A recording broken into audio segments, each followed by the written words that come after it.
Kia ora koutou. So in this video, I'm going to take you through how to enter information about the sessions that you have had with your client. So we shall open up the REDCap website by clicking on the REDCap website icon.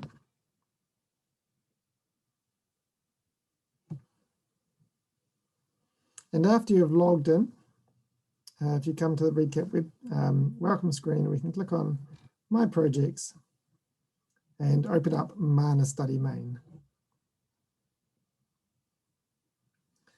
And this brings us to the main Mana Study Main welcome page. So we're wanting to enter some session characteristics for a participant who is already on the database. So we don't want to add or edit records. In this case, we can click on Record Status Dashboard from the left-hand side menu under Data Collection. So I'll touch on Record Status Dashboard.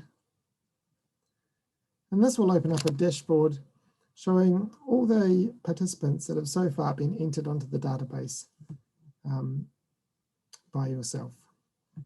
So I have two examples here, Bugs Test and Test Test. Both of these participants have had participant recruitment eligibility confirmed, and both of them have consented to take part in this study. So say, for example, we have had our first session with subject test, and we want to enter those details now. We can click on the grey button below the Session 1 Session Details column.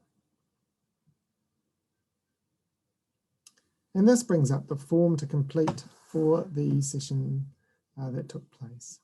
So we can fill in the date of the session and fill in if the session was completed or not.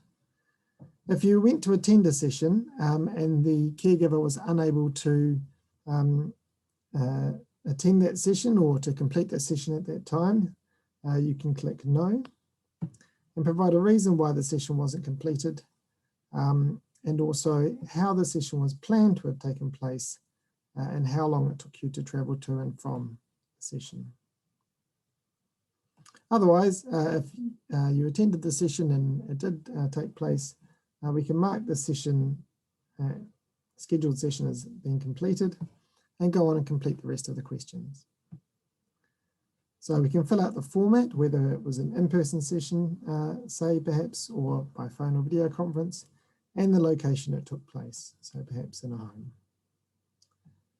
We can select the people who are present and actively involved in the session, so say the child and the parent and occupational therapist perhaps, marking yourself there. And if an audio session was recorded, we can enter that here. If there wasn't an audio session recorded, you may click no and put in the reason why not. Otherwise, if we click yes, we are given 2 spaces to upload any audio files that were recorded during the session.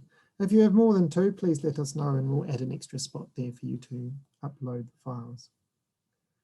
So to upload an audio file, we can click on the green upload file on the right hand side, and we select choose file from the option that comes up. We're going to look at the files on the tablet, and from this, at the top of the screen here, we can click on the audio file. So it says images, audio, videos, or documents. Well, we want to upload an audio file, so we'll click on audio. And this will list all the audio files that have been saved by the ASR device onto your tablet. And as they are named by the date and time that they took place, you should be able to match them with the session that occurred. And say in this case, we had a session that took place at about midday on the 1st of June, so it's that top one there. We can click on that file and we can see the file name appears beside where it says choose file, and then you need to click upload file, which uploads it onto the REDCap system.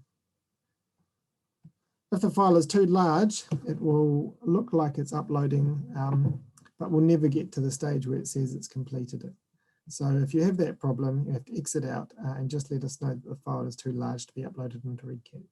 But the file size is fairly generous, so you should be okay. Now we can see that the file has been uploaded. The file name is recorded there. And we can move on down through the rest of the questionnaire. We can record how long the session took place. and how long it took to travel to and from the session. For the purposes of travel time, take how long it takes to travel from your workplace to the session location and double that. And we will take that as the time to travel to and from. Even if you have multiple clients that you see back to back, or in or if you go from one person's place to another, record the travel time as if that was the only client you were seeing at that time. Finally, please indicate whether this was the last therapy session for this episode of care. If no, we can click no if there's another one booked, and then put in the date that planned to occur. So say in 2 weeks' time. This lets us know when there's another session to be recorded, and if that date passes and we haven't received any information about that session, we'll email you to remind you to update that. So once that's all finished, you can mark the form as complete and click Save and Exit. And now we see that the session 1 is completed for this client, and that there is now an option to complete session 2. So very straightforward. And that's all there is to it.